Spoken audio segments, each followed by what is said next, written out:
With rainfall easing in Chennai, there has been some relief for marooned people. Due to less rain, water levels have come down in many areas. However, normal life continues to be affected in Chennai, its suburbs, and nearby districts. Thousands of people have been evacuated so far by the Army, the Navy, the Air Force, and NDRF teams, which are working round the clock in the flood-ravaged areas. Limited commercial flight operations are likely to start today from the Rajali Naval Air Station in Arakonam, near Chennai. These flights will be operated by Air India and a few private airlines. Minister of State for Civil Aviation Mahesh Sharma said ticket prices have been kept at 1,000 and 2,000 rupees depending on the destination. 6 flights are scheduled on Friday and 6 on Saturday. No check-in baggage will be allowed. Prime Minister Narendra Modi has announced a flood relief package of 1,000 crore rupees for Tamil Nadu. This will be over and above the rupees 940 crores given by the centre earlier. PM Modi undertook an aerial survey of flooded areas of Tamil Nadu to assess the damage caused by devastating floods. Home Minister Rajnath Singh termed the situation in flooded Chennai as very alarming. Giving a statement on the situation in both houses, he said the centre is extending all possible assistance to the flood-ravaged state. The death toll in the unprecedented rains in Tamil Nadu has reached 269. The deadly rains have also caused havoc in adjoining Puducherry and Andhra Pradesh. So far, over 50 people have lost their lives in the rain and flood-related incidents in Andhra Pradesh. An Indian green body has said that the floods in Chennai are an impact of climate change. The Centre for Science and Environment says that Chennai could have fared better if it had protected and preserved its natural water bodies and drainage channels. In Chennai, each of its lakes has a natural flood discharge channel which drains the spillover.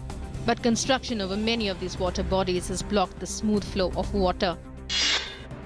Taking note of air quality monitoring data on high amount of pollutants in the national capital, Delhi High Court on Thursday observed, "It seems like we are living in a gas chamber."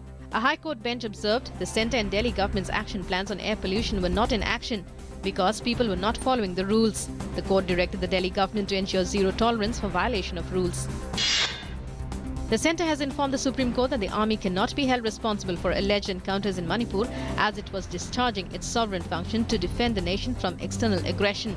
Attorney General Mukul Rohatgi said yesterday that Justice Santosh Hegde committee report on alleged 1,500 extrajudicial killings should be rejected. The committee had found in its report that the encounters were not genuine and the victims did not have any criminal record. Delhiites can now report traffic violation through a mobile application, earning them points which may get them a car, a motorbike or free air tickets declared as rewards by Delhi police. The initiative has been named the Traffic Sentinel scheme, under which citizens can report traffic offences through photographs or video clips uploaded and transmitted with the help of a mobile application. Minister of State for Information and Broadcasting Rajyavardhan Rathore has said that films play an important role in inspiring society. Speaking at the closing ceremony of the first International Film Festival for Persons with Disabilities, he said that films made on differently abled people motivate them to achieve success in life. A new round of international talks on ending the war in Syria will be held in New York just weeks before a ceasefire and peace negotiations are to be launched.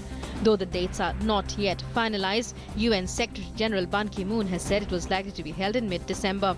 Diplomats from 17 countries have held 2 meetings in Vienna to agree on a roadmap to end the nearly 5-year war in Syria that has left 250,000 dead and triggered a refugee crisis in Europe. Russian Foreign Minister Sergei Lavrov has said he had heard nothing new from his Turkish counterpart on Thursday after the first high-level bilateral contact between the two countries since the Turkish Air Force shot down a Russian jet 9 days ago. Moscow and Ankara are deeply at odds over what happened when Turkey downed the Russian Su-24 fighter bomber near the Syrian border as it took part in the Kremlin's air campaign against militants in Syria. As per media reports, the 2 young suspects of California shooting are of Pakistani origin. However, President Barack Obama has asked people not to rush to a conclusion on the tragic event that killed 14 people and injured 17. According to San Bernardino Police Chief Jared Bogwan, the couple, Syed Farouk and Tashfeen Malik, had amassed a huge arsenal with improvised explosives which were found by the police from the apartment hired by them.